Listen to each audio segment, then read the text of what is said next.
My name is Vivian. I am 30 years old and I live in the city. My phone buzzed at 3:47 p.m. on a random Tuesday. I looked down at the screen and saw a name I hadn't seen in 8 months. It was my father. The message was short.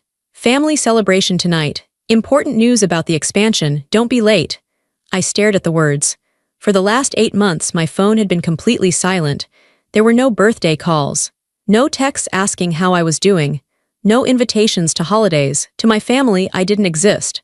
But this morning, everything changed. At 8 o'clock a.m., Forbes released their new issue. My face was right there in the business section. Next to my picture was a headline about my tech company and one very specific number, a $92 million valuation. It wasn't a coincidence. They didn't suddenly miss me. They didn't suddenly remember they had a daughter named Vivian. They saw the article. They saw the money. I used to cry when they ignored me. I used to beg for just a little bit of their attention. But staring at that text message, I didn't feel sad. I felt cold. They think they are inviting their quiet, desperate daughter to dinner, but they are wrong. They are inviting a bank account. And they have no idea that this bank is about to close. But before I tell you how everything flipped, like and subscribe, drop a comment. Where are you watching from? My name is Vivian. I am 30 years old. To understand why I felt cold when I read my father's text message, you have to understand the night of the rain.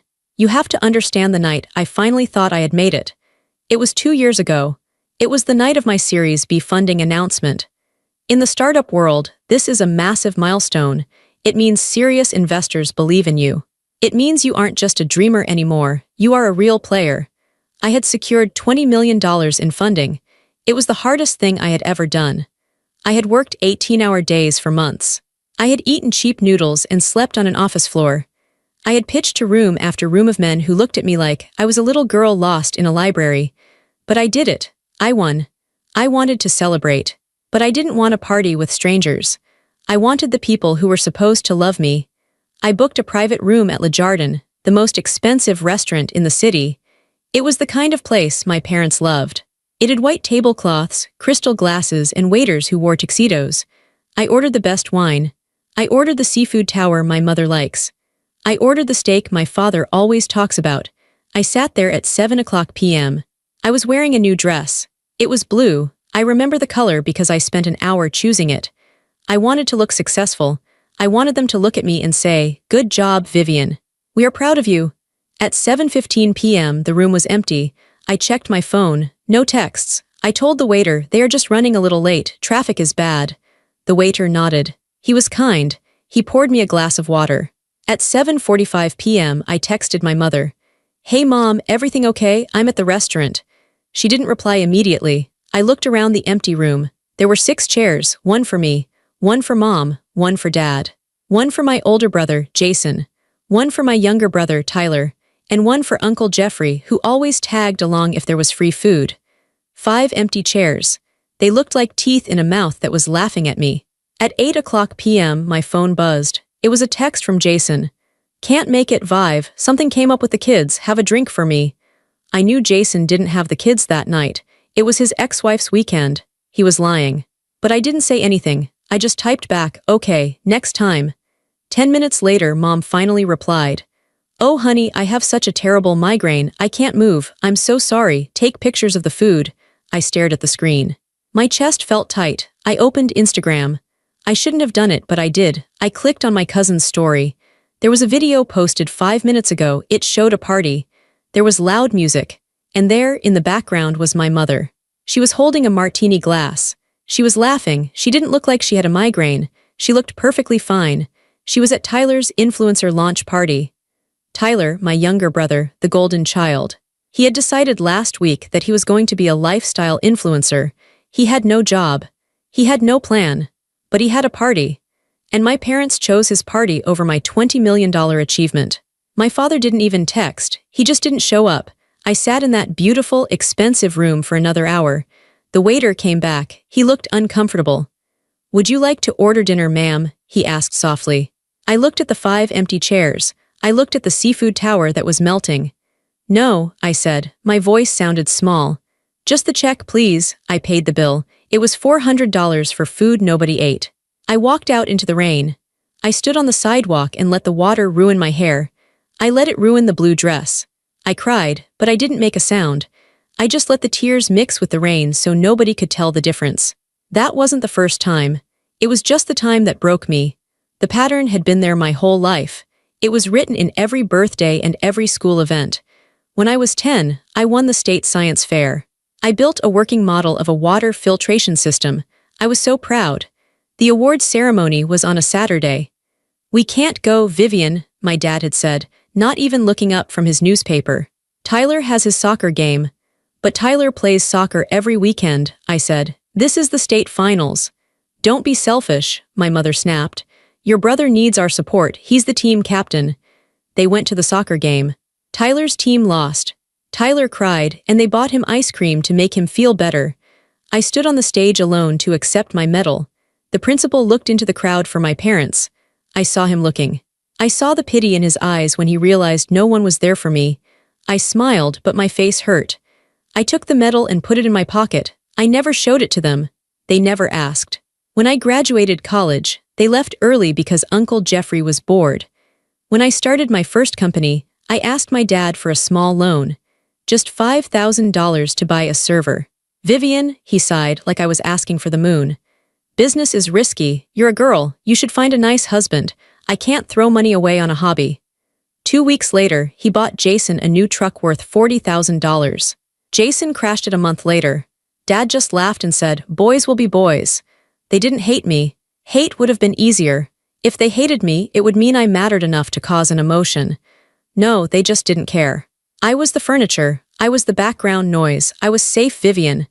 The one who didn't cause trouble. The one who didn't need anything. They punished me for being independent. Because I didn't need their help, they gave me no love. Because Tyler and Jason were disasters who needed constant bailing out, they got all the attention. So when I saw that text message today, 8 months after the silent treatment began, I didn't feel hope. I remembered the rain. I remembered the empty chairs at Le Jardin. I remembered the science fair. I remembered the check for the truck. I realized that they weren't calling because they missed their daughter. They were calling because the hobby they laughed at was now worth $92 million. They were calling because they were hungry, and they thought I was the meal.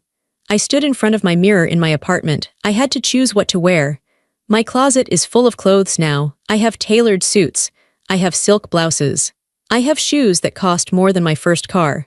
I could dress like the CEO I am. I could walk in there dripping in diamonds and show them exactly how rich I had become. I reached for a red designer dress. The fabric felt like water in my hands. It screamed power. Then I stopped. No, if I walked in looking like money, they would be on guard. They would see a shark. I needed them to see a mouse. I needed them to think nothing had changed. I needed them to feel superior. Because when people feel superior, they get sloppy. They say things they shouldn't say. They reveal their true faces. I put the red dress back. I pulled out a pair of plain black trousers and a simple gray sweater. It was clean, but it was old. There was a tiny loose thread on the sleeve. I wore comfortable flats, not heels. I tied my hair back in a messy bun. I wore no makeup. I looked in the mirror. I looked tired. I looked like the Vivian they remembered. The struggling Vivian, the boring Vivian. "Perfect," I whispered to my reflection. I went down to the garage. Parked in my spot was my new car, a sleek black electric sports car. It was fast and silent and beautiful. Next to it was my old car, a 2016 sedan. The paint was fading on the hood. The bumper had a dent from when a shopping cart hit it 3 years ago. I had kept it for messy errands, hauling boxes, or days when I didn't want to be noticed. I grabbed the keys to the sedan. The engine coughed when I started it. The air conditioning rattled. The smell of old coffee and dust filled the cabin.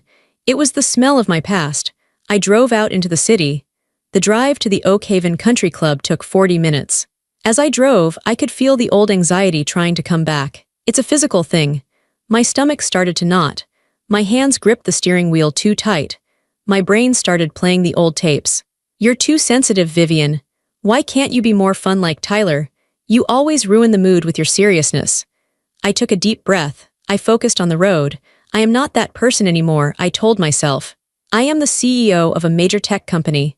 I manage 200 employees. I make decisions that move millions of dollars. I have fired people scarier than my father. I have negotiated with people smarter than my mother.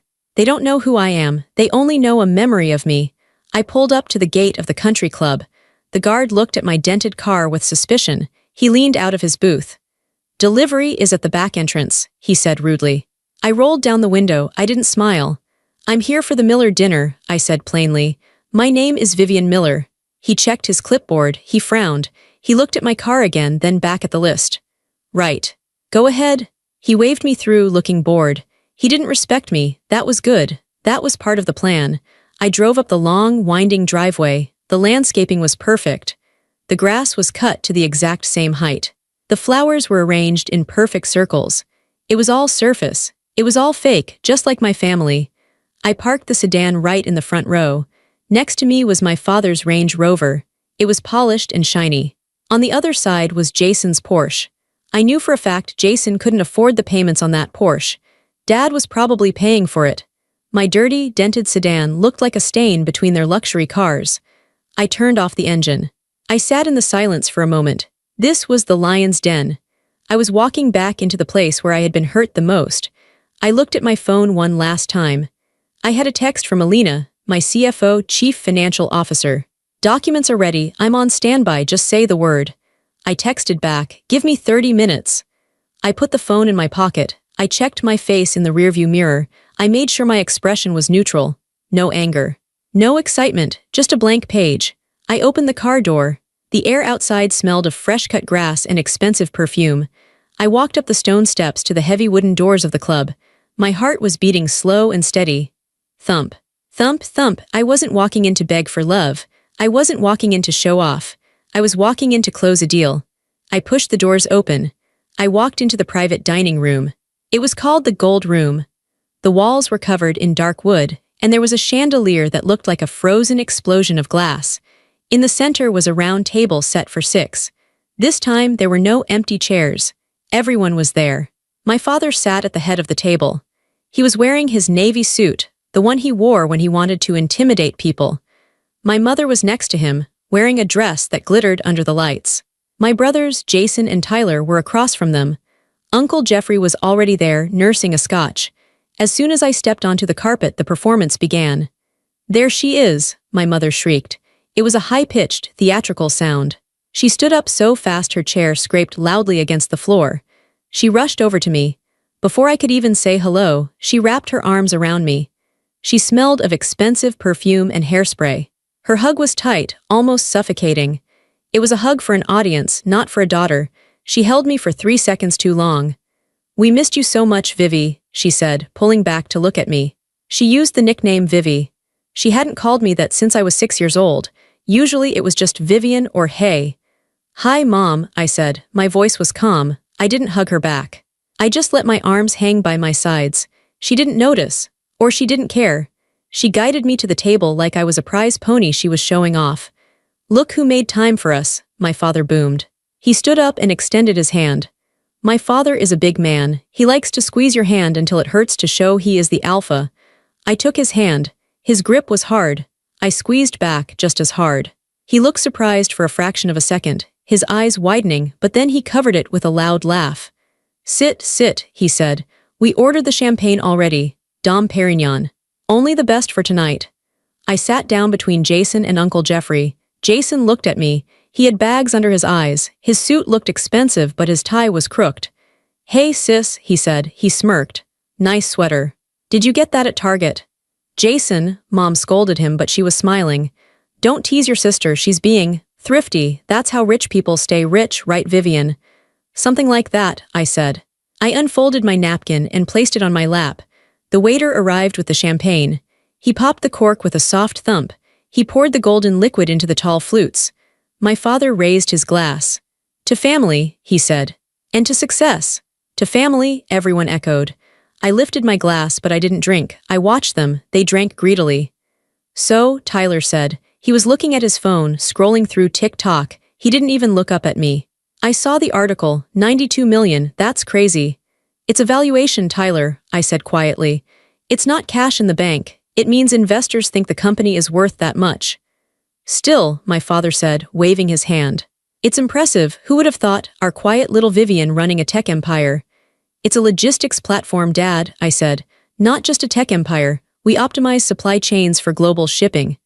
Right, he said, clearly not listening. Computer stuff, very smart. I always knew she had it in her. Uncle Jeffrey slurped his drink. I told you, didn't I, Bob? I said, that girl is a grinder. She's got the Miller work ethic. I almost laughed. Uncle Jeffrey hadn't worked a real day in 20 years. He lived off a trust fund my grandfather set up. The Miller work ethic he was talking about didn't exist.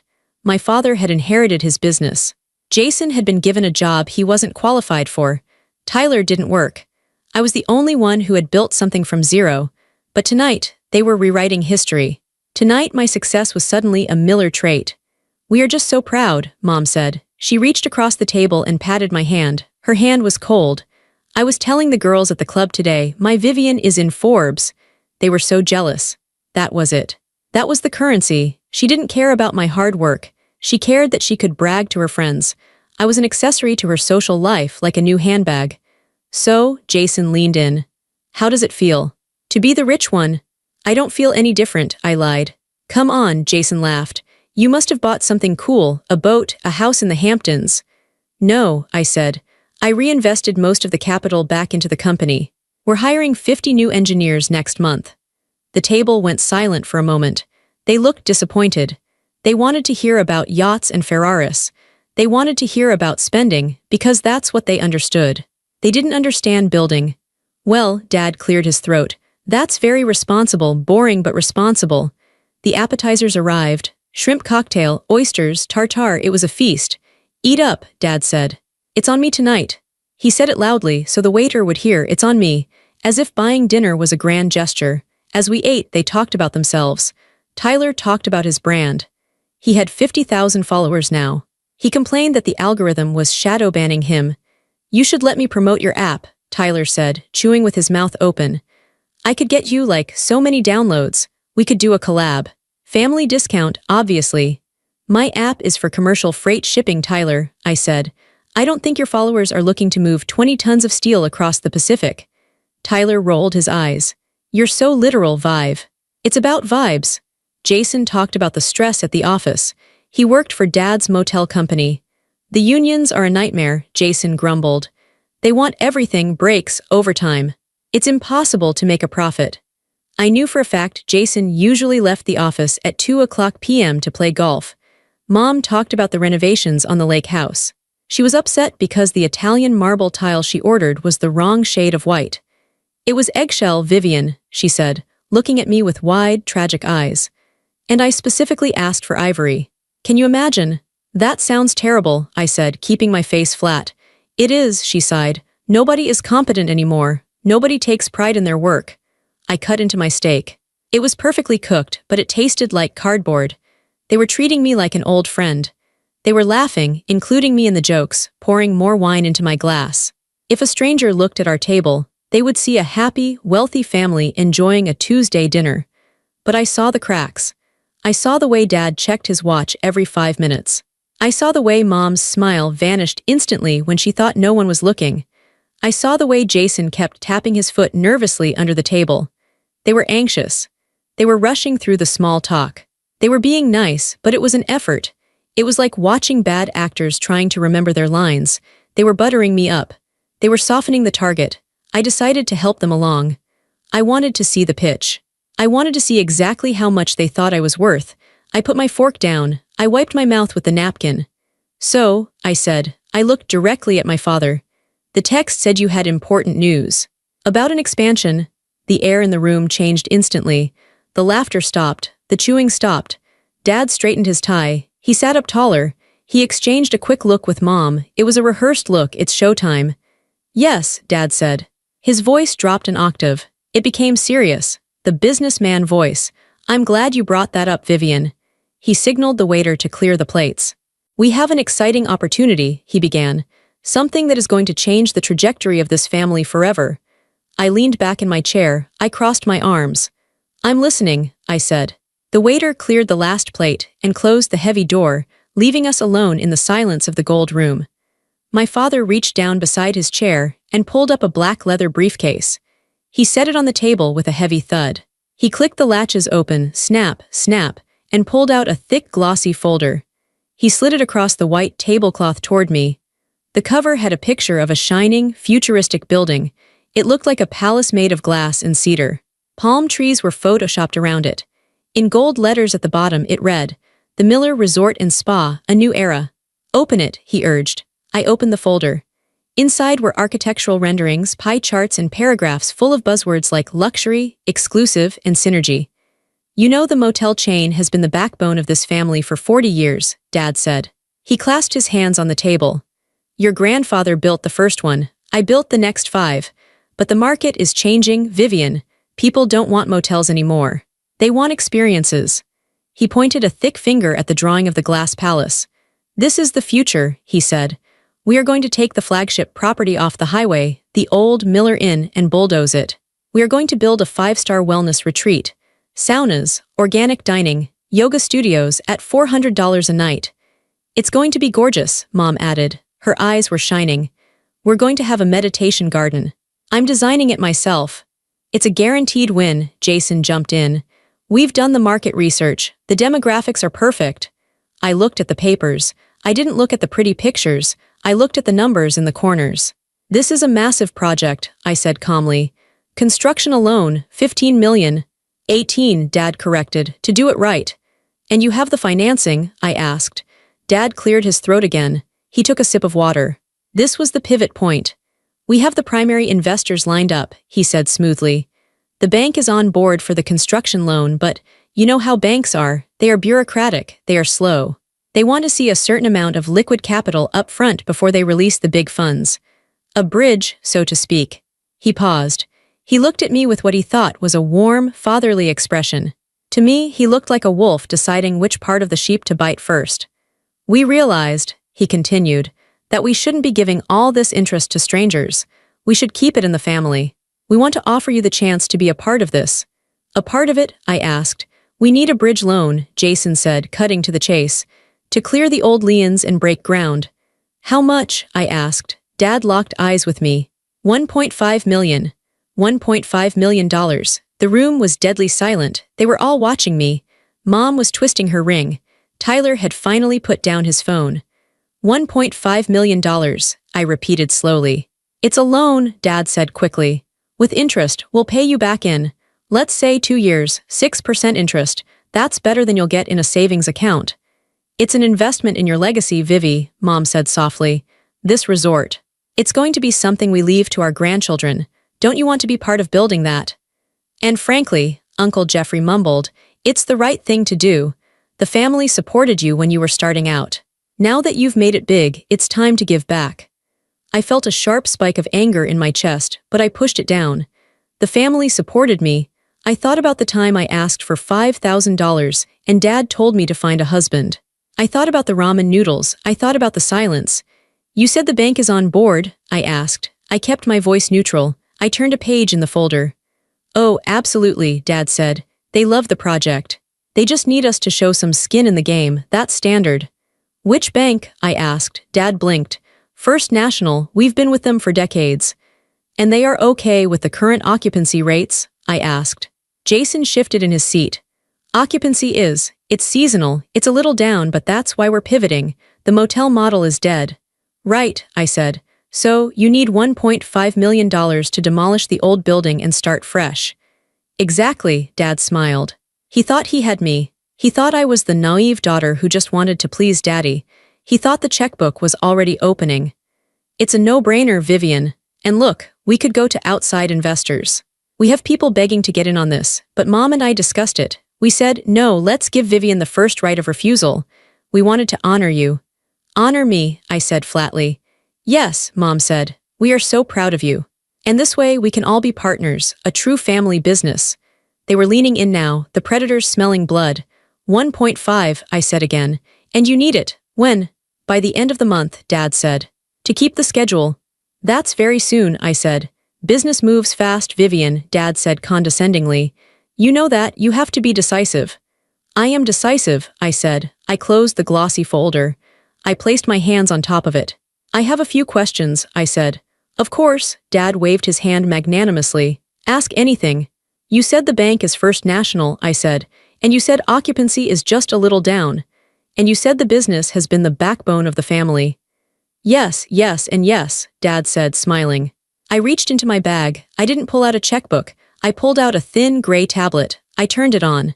The screen glowed blue in the dim room. That's funny, I said, tapping the screen, because I did a little research before I came here. Public records are fascinating things. Dad's smile faltered, just a little. What do you mean? He asked. Well, I said, scrolling through a document. According to the county clerk, First National didn't approve a construction loan. Actually, they filed a notice of default against the miller in 3 months ago. The silence that followed was not the silence of anticipation. It was the silence of a bomb that had just landed on the table but hadn't exploded yet. That's a misunderstanding, Dad stammered. His face started to turn red. Paperwork error, we're sorting it out.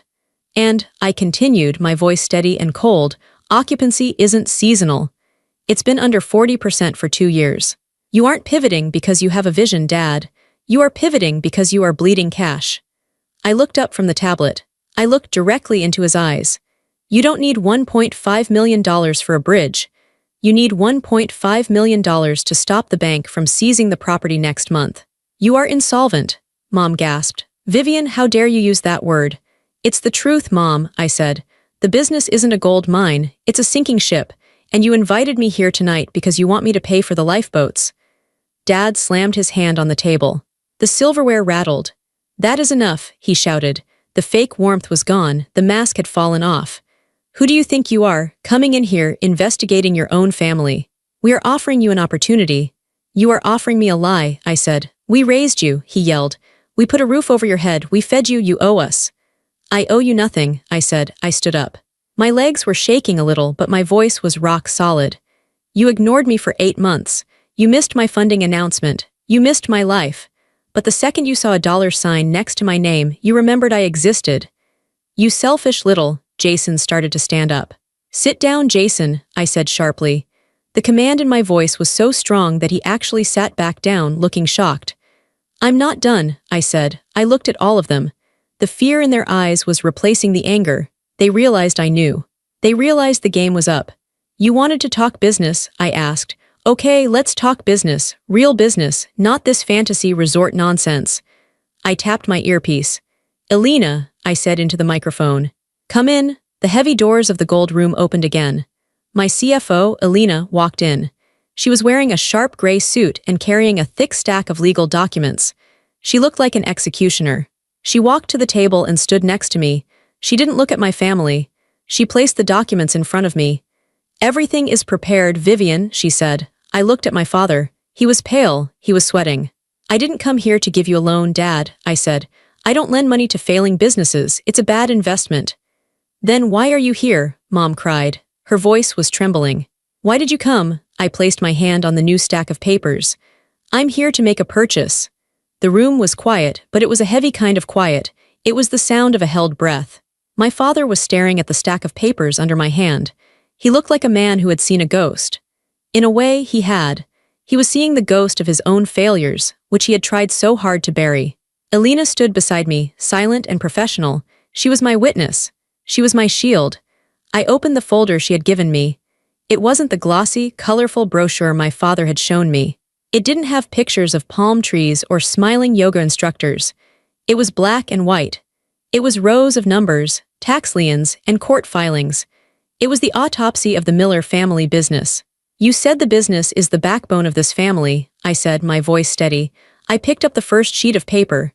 But a backbone is supposed to hold you up. This business is dragging you down. You don't know what you're talking about, Jason snapped. He was trying to sound tough, but his voice cracked. You look at spreadsheets all day. You don't know the reality of operations. I know that you haven't paid your property taxes in 14 months, I said. I slid the tax document across the table. It stopped right in front of Jason's plate. The county has already placed a lien on the land. That's public record, Jason. Operations don't matter if you don't own the dirt you're standing on. Jason looked down at the paper. He didn't touch it. He looked like it might burn him. Cash flow is tight, Dad grunted. He waved his hand dismissively. It's a temporary dip. The economy is soft. Once we get the bridge loan, we clear the taxes first thing. It's standard practice. Is it standard practice to borrow money from a hard money lender at 18% interest? I asked. I pulled out the next document. You took out a second mortgage 3 years ago, I said. Not from First National, from a private equity group in Chicago known for predatory lending. You used the equity in the land to pay for. What was it? I pretended to scan the page, even though I had memorized every line. Ah, yes. Executive bonuses and fleet vehicle upgrades. I looked at Jason's Porsche key fob sitting on the table. I looked at the diamond bracelet on my mother's wrist. You stripped the equity out of the company to buy cars and jewelry, I said. And now that the balloon payment is due, you don't have the cash. We deserve those bonuses, Mom cried out. She looked offended. Your father works harder than anyone. He built this empire. He deserves to drive a nice car. Do you expect us to live like paupers? I expect you to pay your debts, I said. That's what you taught me, isn't it? A miller always pays his way. That's what you said when I needed braces and you told me to get a paper route to pay for half of them. I was 12. Mom flinched. She looked away. That was to teach you character, Dad said stiffly. Well, it worked, I said. I have character, and I also have solvency. You have neither. I continued the demolition. It felt surgical. I wasn't shouting. I wasn't crying. I was just reading the facts. Occupancy isn't just down, Dad. It has dropped 40% year over year. The reviews online are terrible. Bed bugs in room 204. Mold in the shower in room 112. No hot water in the entire East Wing. Customers complain about everything these days, Uncle Jeffrey shouted. He slammed his scotch glass down. They are entitled. You can't please everyone. You need $3 million in repairs just to bring the building up to code, I said. The roof is leaking. The HVAC system is from 1985. The foundation in the north sector is cracking. If the city inspector came by tomorrow, they would condemn the building. They would put a padlock on the doors. I looked at my father. He was shrinking in his chair. He was usually such a big man, filling the room with his loud voice and his broad shoulders. Now he looked old. He looked tired. You lied to me, I said. You invited me here, gave me champagne, and showed me drawings of a resort that will never exist. You told me you needed $1.5 million for an opportunity. But that money wouldn't build a resort. It would just pay off the sharks in Chicago for another 6 months. It would buy you a little more time to pretend you are rich. We are rich, Tyler yelled. He stood up, knocking his chair over. We're the Millers, we own half the town. You own nothing, Tyler, I said calmly. The bank owns the house. The lender in Chicago owns the motel, and the credit card companies own everything else. I looked at the resort folder he had given me. This is a fantasy, I said. It's a sinking ship painted gold. And you wanted me to come on board and chain myself to the deck. It's not a sinking ship, Dad roared. He couldn't take it anymore. The truth was hurting him too much. It's a rough patch. Every business has them. You think you're so smart with your app and your venture capital. You got lucky. You don't know what it's like to grind for 40 years. I know exactly what it's like, I said. I know because I watched you. I watched you neglect the business while you played golf. I watched you promote Jason over competent managers just because he has your last name. I watched you ignore the market changes because you were too arrogant to learn new things. I leaned forward. The numbers don't lie, Dad. You are insolvent. You have been insolvent for 18 months. You have been robbing Peter to pay Paul, and now Paul is at the door with a sledgehammer. Dad's face was purple. He was breathing hard. So that's it, he spat. You come here, you humiliate us, you wave your papers around, you think you're better than us. I don't think I'm better, I said. I think I'm honest. And I think I'm the only one at this table who actually knows how to run a business. Then help us, Mom pleaded. Her strategy shifted instantly from anger to begging. She reached for my hand again, but I pulled it away. Vivian, please, if we don't get this money, we lose everything. The house, the club membership, the cars will be nothing. You won't be nothing, Mom, I said. You'll just be normal. Like everyone else. I can't be normal, she sobbed. I can't. What will people say? The scandal. Vivian, you can't let this happen. You have $92 million. This is pocket change to you. Just write the check, please. For your mother. I looked at her. I saw the tears running down her face. They were real tears, but they weren't for me. She wasn't crying because she had hurt me. She wasn't crying because she had missed my life. She was crying because she was afraid of losing her status. She was crying for her country club membership. The $92 million isn't cash, Mom, I said. I told you, and even if it was. Why would I invest in a bad deal? Because we are family, she screamed. The word hung in the air, family. It was the word they always used as a weapon. When they wanted something, they were family. When I needed something, I was a stranger. I looked at the stack of papers one last time, the evidence of their greed and their incompetence. That's the problem, I said softly. You think family means you are entitled to my work. You think it means you can treat me like dirt for 30 years and then cash me in like a lottery ticket. I closed the folder. I'm done with the pitch, I said. My refusal hit the room like a physical blow. For a few seconds, nobody moved. The waiter, who had been hovering near the door, wisely stepped out and closed it tight. We were sealed in. Then the explosion happened. You ungrateful little bitch. It was Jason. He lunged forward, slamming his fists onto the table. The wine glasses shook. Red wine spilled onto the white tablecloth, spreading like a bloodstain. Jason, Mom screamed, but she didn't stop him. You think you're so special, Jason yelled. His face was twisted and ugly. You think because you got on a magazine cover you can talk down to us. You're nothing. You were always a weird, quiet little freak. Dad should have kicked you out when you were 18. He did, I said calmly. I left the day after graduation because nobody asked me to stay. We fed you, Dad shouted. He was standing now, looming over the table. He pointed a shaking finger at me. We put clothes on your back, we paid for your college. I paid for my college, I corrected him. I had a scholarship, and I worked 3 jobs. You sent me a check for $500 once. It bounced. You act like you were abused, Dad yelled. We gave you a good life, we gave you a home in a nice neighborhood, and this is how you repay us. By letting us drown. I'm not letting you drown, I said. You're already underwater, I'm just refusing to jump in with you. It's $1.5 million, Vivian, Tyler shouted. He looked like a child who had been told he couldn't have a toy. That's nothing to you, you're just being mean, you're doing this to punish us. I'm not punishing you, I said. I'm making a business decision. The same way you made a business decision to skip my funding announcement. The same way you made a business decision to ignore my texts for 8 months. That's different, Mom wailed. She was dabbing her eyes with a napkin, ruining her mascara. We were busy, we have lives. You can't hold a grudge forever, Vivian. It's not Christian, it's not right. It's not a grudge, I said. It's data. I have analyzed the data of our relationship, and the return on investment is 0. Oh, listen to her, Uncle Jeffrey sneered. He was drunk now, using her big fancy words. Return on investment. You're cold, Vivian.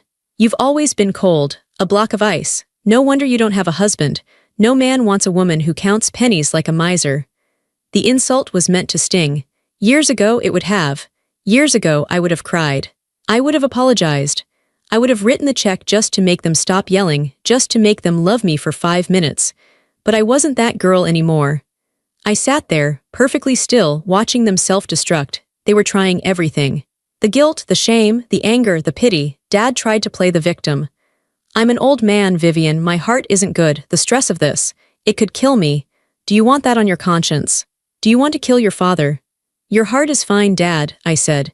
You played 18 holes of golf yesterday. I saw the scorecard on the club app. Mom tried to play the martyr. I gave up everything for you children. I sacrificed my figure. I sacrificed my career. And now, when I need just a little help, just a tiny bit of help, my own daughter turns her back on me. You had a nanny, Mom, I said. And a housekeeper. You didn't sacrifice anything. They kept going. It was a storm of noise. They called me selfish. They called me arrogant. They called me a traitor. I let them scream. I let them get it all out. Inside, I felt a strange sensation. I expected to feel hurt. I expected to feel sad. But instead, I felt lighter. Every insult they threw at me was cutting a cord. Snip, there went the need for their approval. Snip, there went the hope that they would change. Snip, there went the guilt. I realized that they didn't see me. They had never seen me. To them, I was just a resource. When I was a child, I was an emotional resource, someone to ignore so they could feel important. Now I was a financial resource, someone to rob so they could stay comfortable. They were vampires, and I was finally closing the window. Are you done? I asked. My voice was quiet, but it cut through their shouting. They stopped. They were panting, out of breath. The room was hot with their anger. I said no, I stated. I am not loaning you the money, that is final. Then get out, Dad growled. He sat back down heavily. He couldn't look at me. Get out of my sight. You are no daughter of mine. If you walk out that door, don't ever come back, you are dead to us. I've been dead to you for a long time, Dad, I said. I just finally realized it. Go, Jason shouted. Take your cheap car and your cheap clothes and get lost. We'll find the money somewhere else. We don't need you. You won't find the money, I said. No bank will touch you. No investor will touch you. I'm the only one who even looked at the books. We will find a way, Mom insisted. We always do. We are survivors. You aren't survivors, I said. You are parasites. Mom gasped. I stood up. I smoothed out my gray sweater. I picked up my purse. I'm leaving, I said. But before I go, there is one more thing. I looked at Alina. She had been standing like a statue through the entire screaming match. She hadn't flinched once. She knew the plan. Alina, I said. Show them the last document. Alina stepped forward. She didn't look intimidated by my father's red face or Jason's clenched fists. She was a professional. She dealt with numbers, not tantrums. She placed a single, thick document on the center of the table. It made a heavy sound, thud. The cover was blue. It had a legal seal on the front. What is this? Dad asked. He didn't touch it. He looked at it like it was a bomb. I told you I wouldn't give you a loan, I said. And that's true. A loan implies trust. A loan implies I believe you can pay me back. I don't. I walked around the table slowly. However, I continued. I am a businesswoman. And when I see a distressed asset with potential, I act. Distressed asset? Jason asked. What are you talking about? I knew about your financial trouble 3 weeks ago, I said. My team monitors market opportunities. We saw the default notice from First National. We saw the filings from the Chicago lender. I stopped behind my father's chair. I didn't come here to save you, Dad. I came here to foreclose on you. Foreclose? Dad spun around in his chair. You can't foreclose. You don't own the debt. Actually, I said, I do. I nodded at the blue folder. Open it. Dad's hands were shaking so bad he could barely lift the cover. He read the first page. His eyes scanned the legal text. His face went from red to a terrifying shade of gray. This isn't possible, he whispered. What? Mom asked. Bob, what is it? She bought the note, Dad whispered. His voice was gone. He sounded like a ghost. She bought the mortgage. I bought your debt from the Chicago lender yesterday morning, I explained calmly. They were happy to get rid of it. They thought you were going to default anyway. I paid them 80 cents on the dollar. It was a bargain, really. And First National? Dad asked, looking up at me with horror. I acquired that debt this afternoon, I said. Alina finalized the wire transfer while we were eating appetizers. I looked around the table. I own the mortgage on this country club membership. I own the mortgage on the Miller Inn. I own the lien on the lake house. I own the debt on the company vehicles. The silence in the room was absolute. It was a vacuum. Jason dropped his fork. It clattered loudly against his plate. You own everything? Tyler asked. His voice was small. Everything, I said. I am your creditor. I am the bank. I leaned in close to my father. So when you tell me to get out and never come back, you might want to be careful, because technically you are sitting in a chair that I paid for. Dad slumped back. He looked defeated. All the bluster, all the anger, all the I am the patriarch energy drained out of him. He was just an old man who owed a lot of money to a woman he had underestimated. Why? Mom whispered. She looked terrified. Why would you do this, to ruin us? No, Mom, I said, to save the business, but not for you, for me. I signaled Alina again. She pulled more papers from her briefcase. These are the terms, I said. Since you are in default on both loans, I have the right to seize the assets immediately. I could kick you out of the house tonight. I could lock the doors of the motel tomorrow morning. Mom let out a whimper. But, I said, I'm not cruel. I'm not you. I slid a check across the table. It was face down. I am taking over full ownership of Miller Hospitality Group, effective immediately, I said. The board is dissolved. The executive positions are terminated. I looked at Jason. You're fired. I looked at Dad. You're retired. You can't just...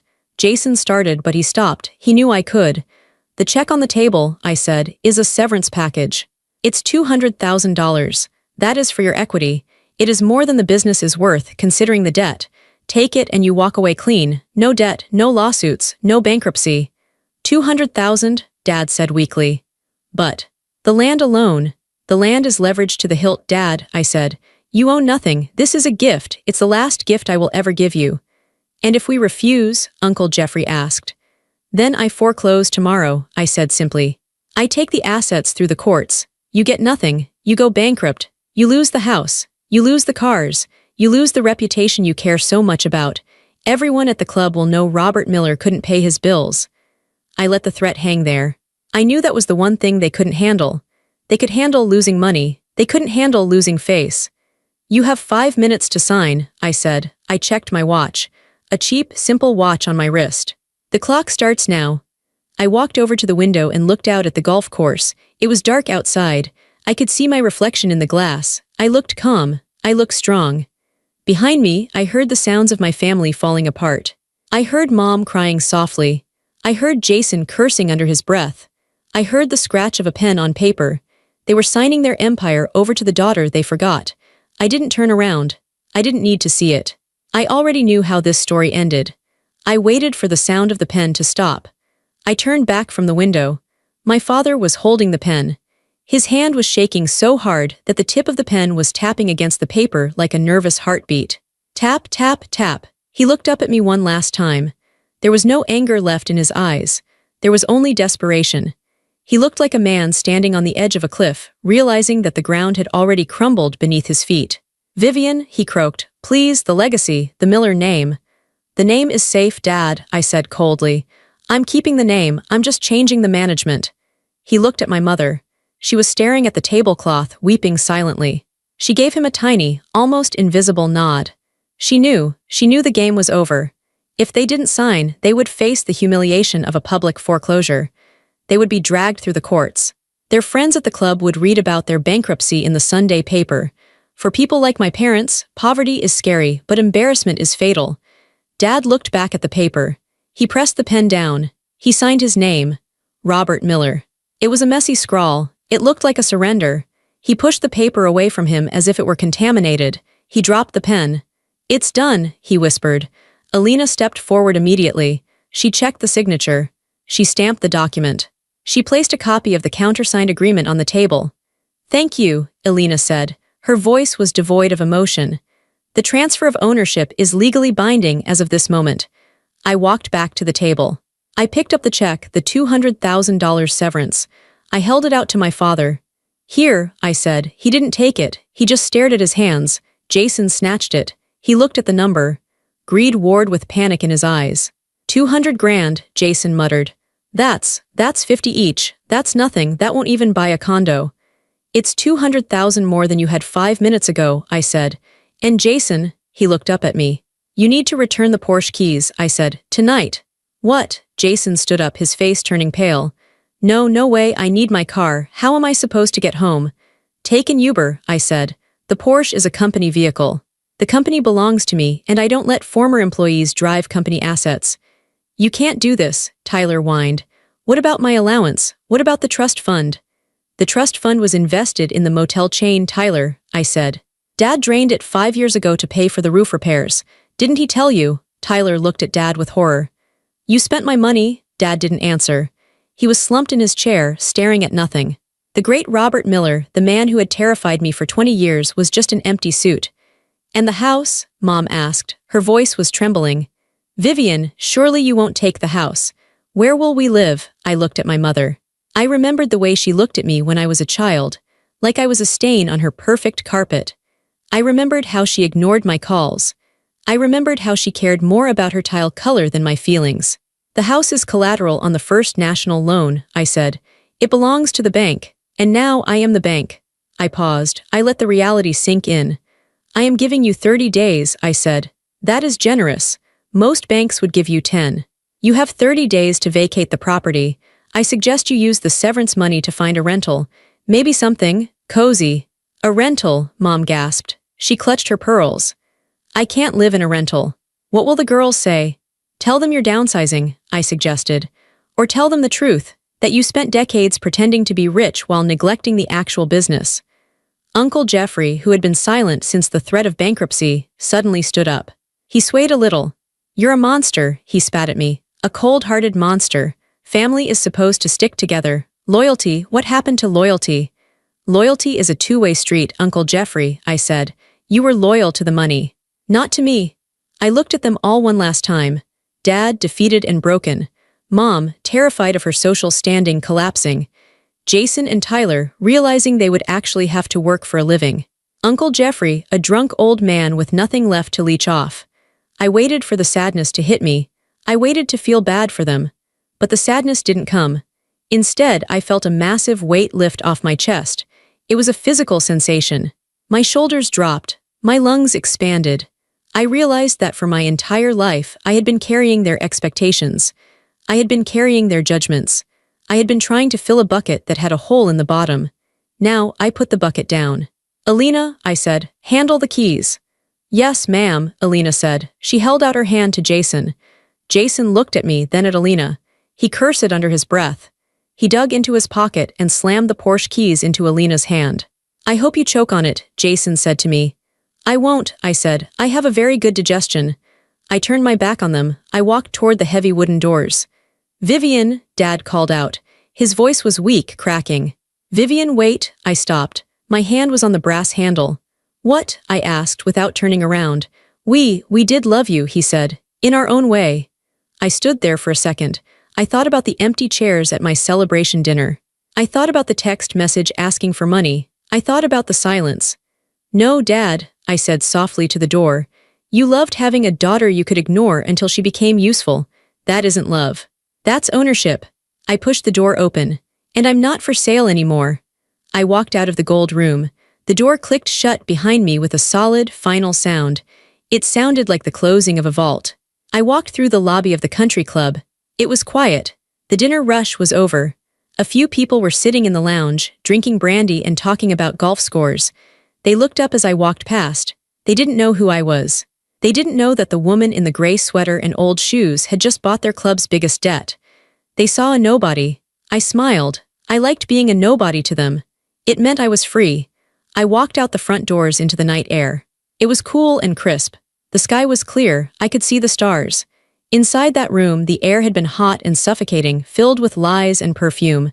Out here, the air was clean. I took a deep breath. It tasted like freedom. I walked down the stone steps to the parking lot. The valet saw me coming. He looked at my ticket. He frowned. He remembered my car. "The sedan?" he asked, wrinkling his nose. "Yes," I said. "The sedan." He jogged off to get it. While I waited, I pulled my phone out of my pocket. There was a text message. It had come through 2 minutes ago. It was from Mom. "Vivi, please, let's talk about this. Don't do this to us. I can fix this. I'll make Dad apologize. Just come back inside. We can work something out. You're my baby girl." I stared at the words, baby girl. She only used that word when she wanted to manipulate me. She was still trying. Even now, after everything, she thought she could pull the string and I would dance. She thought I was still that desperate little girl waiting for approval. I didn't feel angry. I just felt done. I tapped the 3 dots in the corner of the screen. I selected block caller.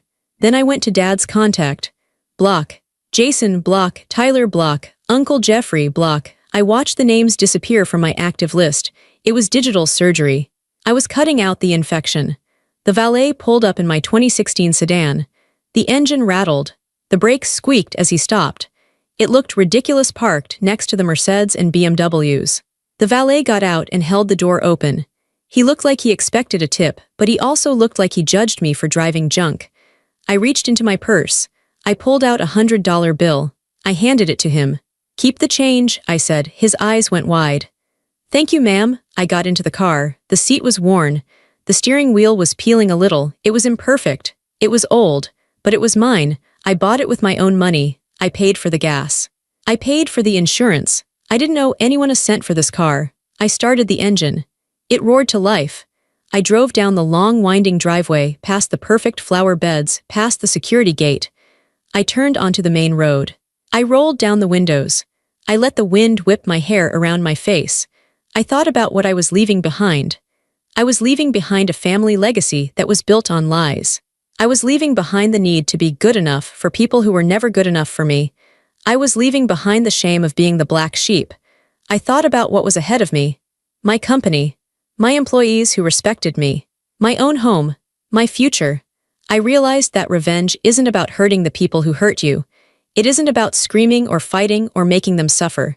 Real revenge is just being happy without them. Real revenge is realizing you don't need them.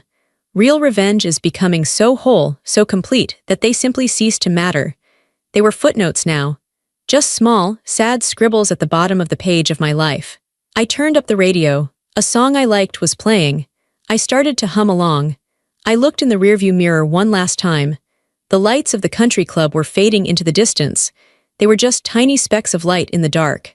Then I turned my eyes back to the road ahead. The headlights cut through the darkness, illuminating the path. I wasn't the victim anymore. I wasn't the invisible daughter. I wasn't the bank. I was Vivian. And for the first time in my life, I was driving my own car, on my own road, going exactly where I wanted to go. Have you ever had to outgrow someone to save yourself?